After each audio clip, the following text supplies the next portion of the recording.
The news on Saturday that President Biden tested positive for COVID for the second time in 2 weeks is a reminder the virus is very much still with us. But after 2.5 years of pandemic exhaustion and the effectiveness of vaccines and boosters at preventing serious illness, America, by and large, seems to have moved on. But do we have that luxury as we head into the fall? NBC's Gadi Schwartz has our Sunday focus. Hey folks, Joe Biden here. Tested positive this morning.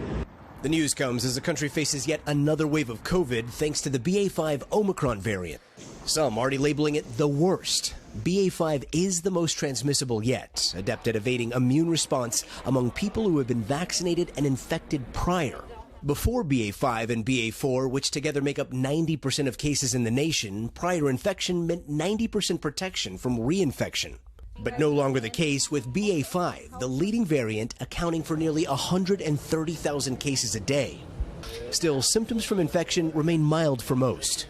The Biden administration taking aim on Friday, announcing a new and improved booster targeting the latest variant that will be available this fall for adults 18 and older. But currently, 70% of eligible Americans, those 50 and older, still haven't gotten their recommended second booster. There's some confusion on whether you should get a second booster now or possibly hold off until maybe a booster comes out that's going to be more effective against all the variants.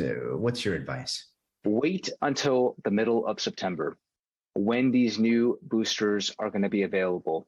It's going to provide better protection against the hospital and may provide you some measure of protection against testing positive. But experts advise those who are immunocompromised shouldn't wait until the fall. With the school year fast approaching and cases rising, I do try to be very mindful of where I'm going with my daughter. She hasn't had the vaccine. Concern too among parents whose children aren't eligible for a booster. Or what do parents need to know going into the new school year? I want to make sure that schools are still taking this threat seriously, because most parents have decided that they're not going to vaccinate their children. Uncertainty only adding to COVID fatigue across the country. Just this week, Los Angeles County shot down the latest proposal to reinstate a mask mandate. Just move on. There's nothing we can do.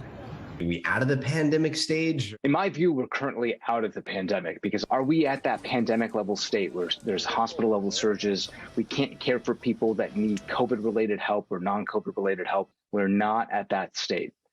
One thing that we've heard over and over again is that at some point COVID will become as common as a flu or a cold.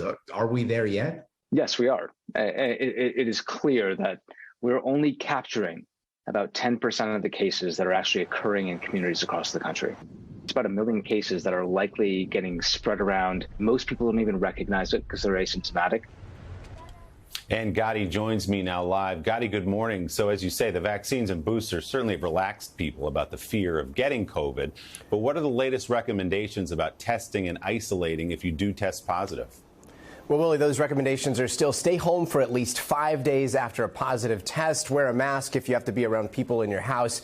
Don't travel. Then after a full 5 days and you're fever-free, you don't have symptoms, then you can endure isolation with a mask for 5 days that you want to wear. If you do get symptoms again or you do test positive after several negative tests like we saw the president do, then you should repeat that 5-day isolation cycle. One thing to note, experts say that there is a chance that this latest variant of COVID may actually last longer than the original, so it's good to keep checking back for the latest recommendations. Willie? All right, that's good information. Gadi, thanks so much. We appreciate it. Hey, thanks for watching our YouTube channel. Find your favorite recipes, celebrity interviews, uplifting stories, shop our favorite deals, and so much more with the Today app. Download it now.